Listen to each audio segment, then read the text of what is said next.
They say the last sound anyone heard was the bell from the white church on Main Street. It rang 12 times, clear and hollow through the dry Idaho air, and by the time its echo faded, the town of Meriden was gone.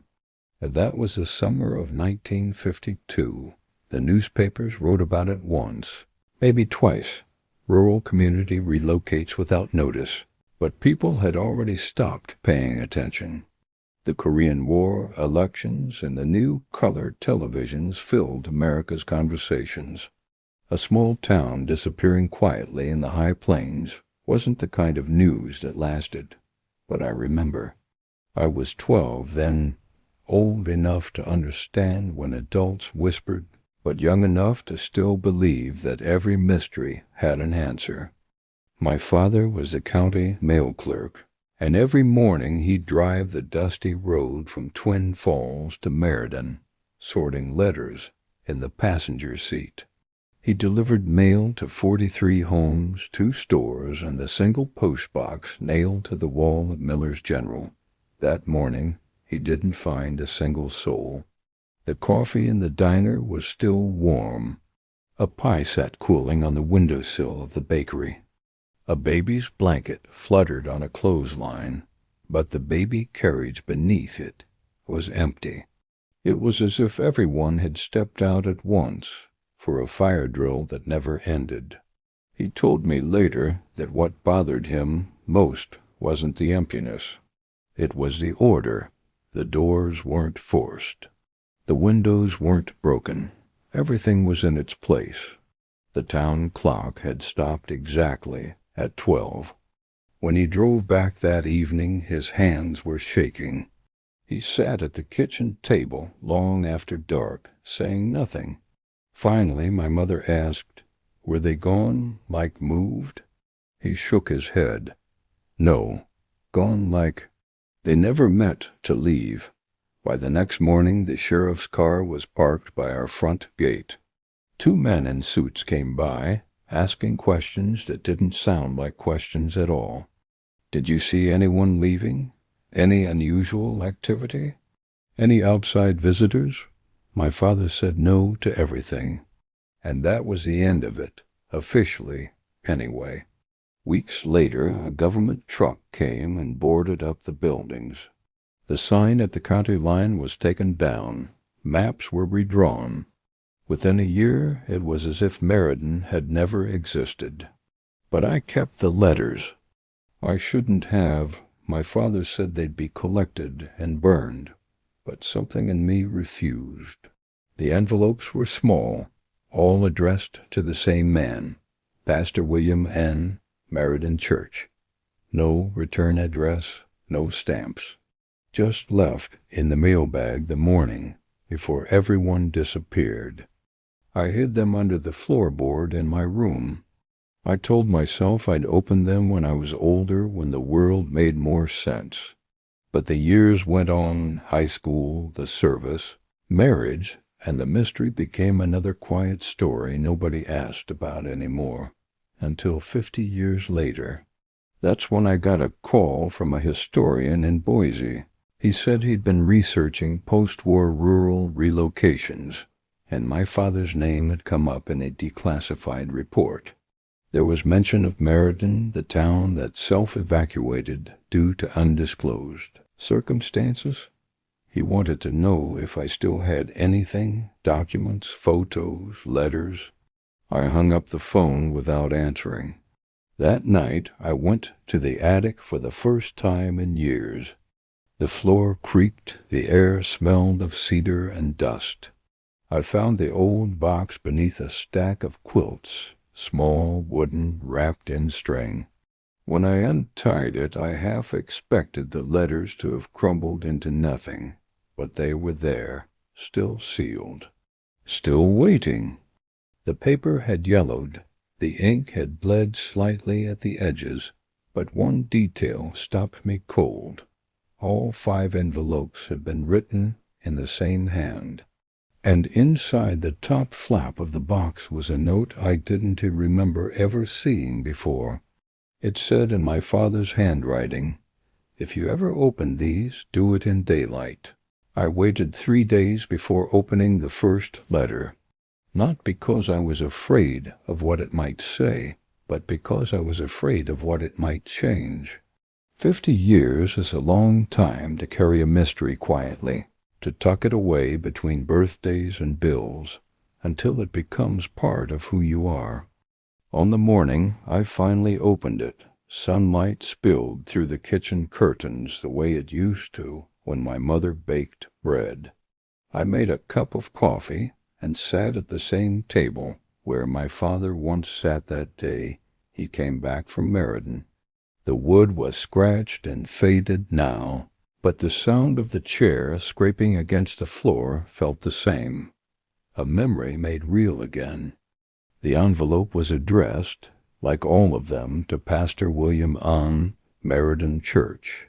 The handwriting was steady, graceful, not the hand of someone rushing or frightened. Inside I found a single sheet of lined paper, folded twice. It read, "Reverend, we cannot keep this from the rest of the world much longer. You said there would be guidance, that we'd receive instructions before the end of the month. But people are restless. They've seen the trucks at night, the men who speak to no one. You told us it was for our safety, that staying quiet was part of something bigger. We've all done what you asked. We've packed what we can carry. We've written to no one. But the waiting has changed us. I'm not sure anymore if what we're doing is right, if this is still about faith or about fear. Please tell us the truth before it's too late." No name, no date, just a trembling signature. I stared at the page until the ink blurred. The coffee had gone cold. Whoever this person was, they had written this days, maybe hours, before Meriden disappeared. I opened the second envelope. This one was shorter. "William, the shipment arrived last night. We loaded everything into the church cellar. You were right. No one questioned it. The men from Boise will come at noon tomorrow. The children think it's an adventure. God help us if they're wrong." A chill ran through me. Shipment. Men from Boise. Noon. I set the letter down and went to the window. The neighborhood outside was silent, neat, ordinary. Cars parked in driveways, sprinklers ticking across green lawns. And yet, for a moment, I could almost hear the wind over Meriden's empty fields again, that haunting kind of quiet you only hear when something's just ended. I opened the third letter. "Reverend, the governor's office won't return your calls. If this gets out, they'll bury it. Maybe that's what they want, for us to vanish quietly. I'm beginning to think that's the plan. If you decide to move everyone, I'll follow you. But I want to know, when you say safe, do you mean from them or from ourselves?" That was when I stopped. The words felt heavier than anything I'd read before. It wasn't some accident or panic. It was planned, carefully, deliberately. A town-wide decision. My hands were shaking as I reached for the fourth letter. Inside, the handwriting had changed, faster, uneven, like someone writing in the dark. "William, we're leaving at noon. The bells will ring once, then we'll go. No one outside the valley will understand, and that's all right. What matters is that we keep our promise. If you get this in time, come quickly. The trucks won't wait." That was the last message. The fifth envelope was empty. I sat there for a long time, surrounded by 50 years of silence that suddenly had a voice. A dozen questions flooded my mind. What were they running from? Why the secrecy? What promise? And then I remembered something, an old black-and-white photo my father once kept in his wallet. It showed the Meriden church, half buried in snow, a line of trucks parked in front. I had always thought it was just a winter delivery. But what if that was the day? I went back to the attic and searched until I found it, still tucked between the pages of a Bible. There it was, the bell tower, the cross, and at the edge of the frame, a faint outline of crates being carried inside. The inscription on the back, written in my father's neat hand, said only, "For them," before it spread. Before what spread? That night I couldn't sleep. I sat in the living room, listening to the hum of the refrigerator, the creak of old floorboards, and wondered how many secrets small towns like Meriden had buried under the dust of history. At dawn I packed the letters into a folder and made a decision. I was going back there, to what was left of it.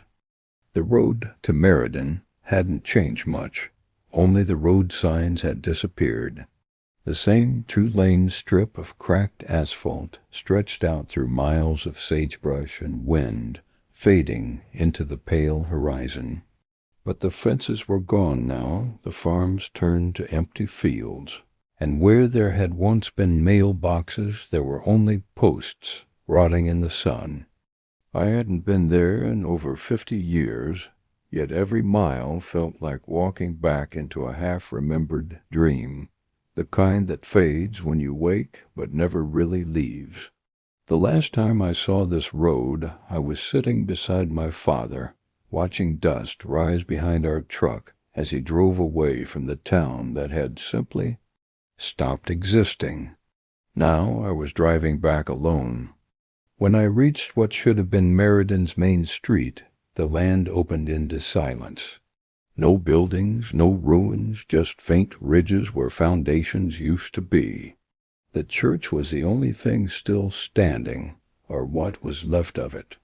The roof had collapsed inward, and weeds grew between the pews, but the bell tower still reached upward, defiant and rusted. I parked the car and stepped out. The wind carried that dry, restless scent of the plains, the kind that makes everything feel temporary.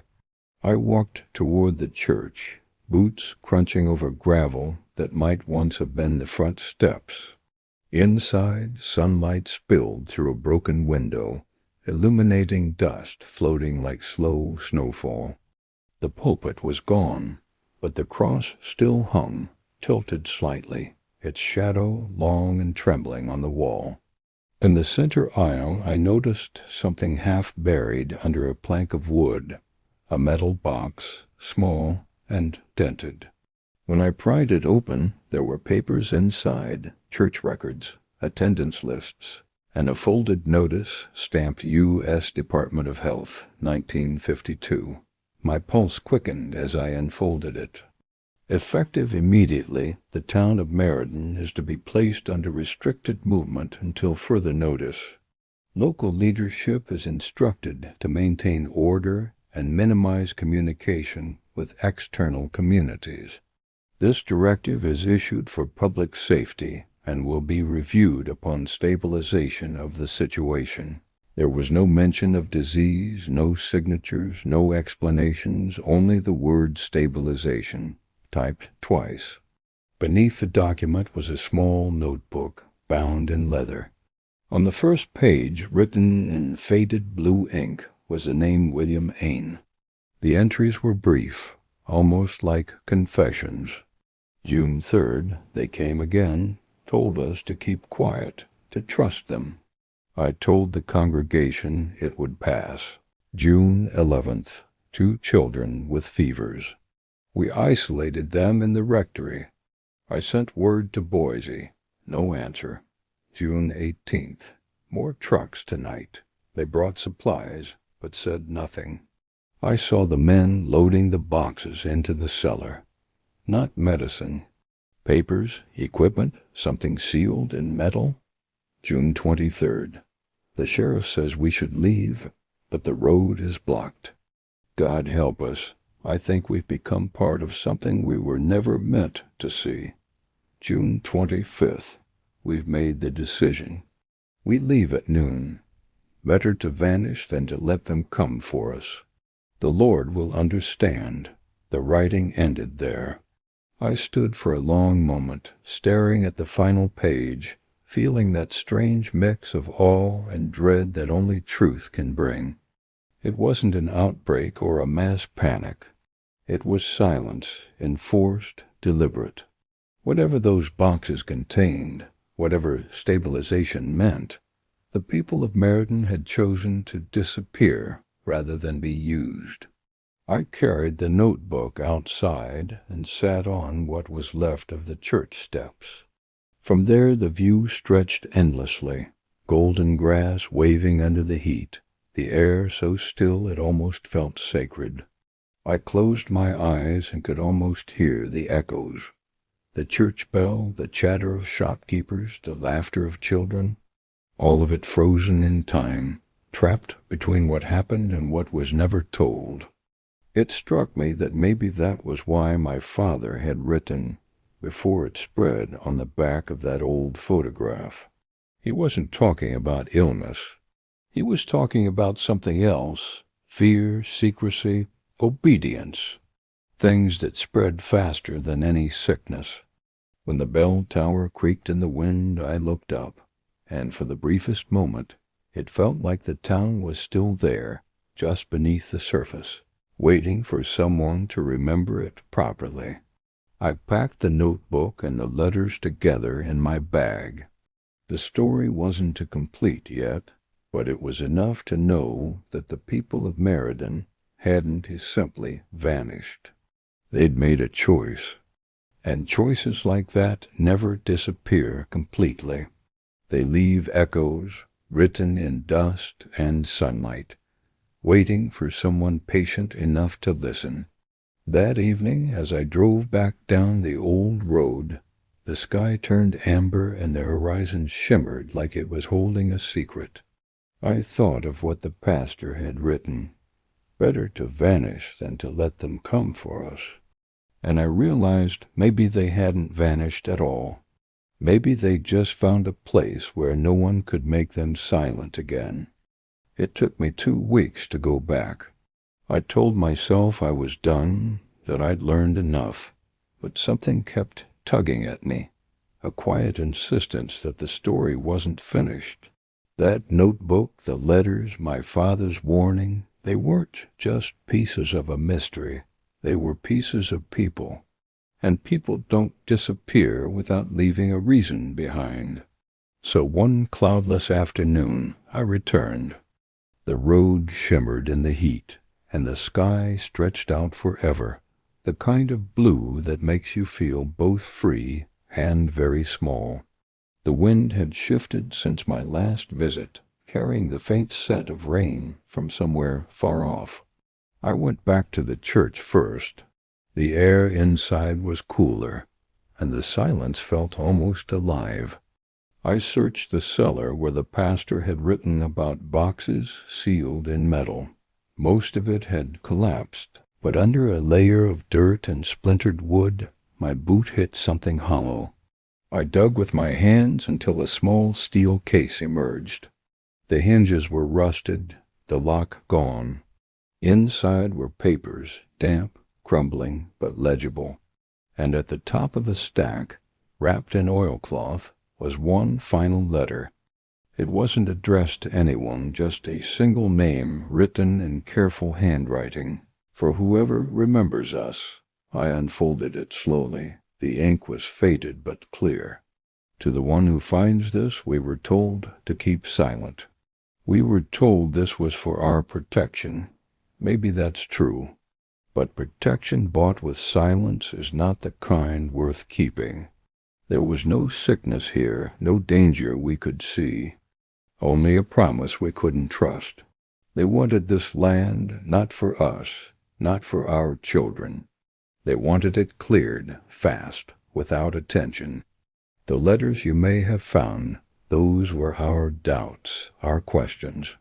We prayed for answers, but they never came. And so we made our own. We decided that if we had to vanish, we would do it on our own terms, with our dignity, our unity, our names still our own. At noon, the bell rang. We loaded what we could, left behind what we couldn't, and we walked away together. We told our children it was a move to better land, and maybe it was. Some things we told ourselves to make it bearable. The world will not remember Meriden, and maybe that's for the best. But if you are reading this, know that we were not erased. We chose our silence so our truth could stay unbroken. Tell no one what you think happened here. Just remember that once there was a place where people stood together rather than bowing to fear. It was signed simply, William N. I sat there for a long time, the letter trembling in my hands. The truth wasn't sensational or political or something fit for headlines. It was something quieter and harder. They hadn't vanished in panic. They had left in defiance. They had refused to let their home become something twisted and used. They had chosen to walk away rather than live under orders they couldn't believe in.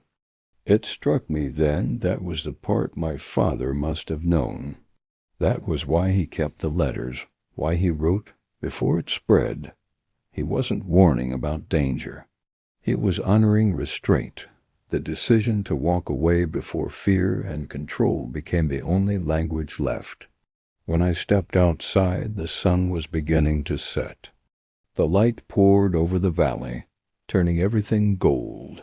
The tall grass, the broken bell tower, the road that led to nowhere.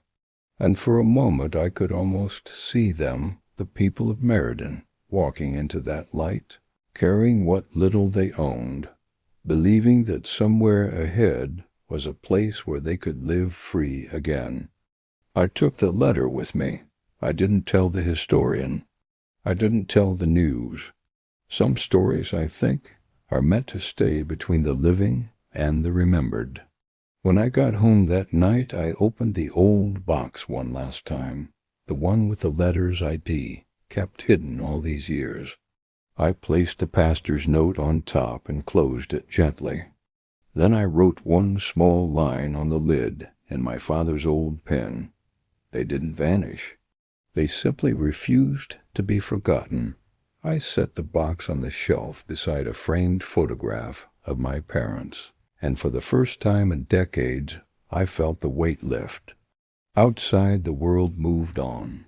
The hum of cars, a train in the distance, a new century that had never heard of Meriden, Idaho.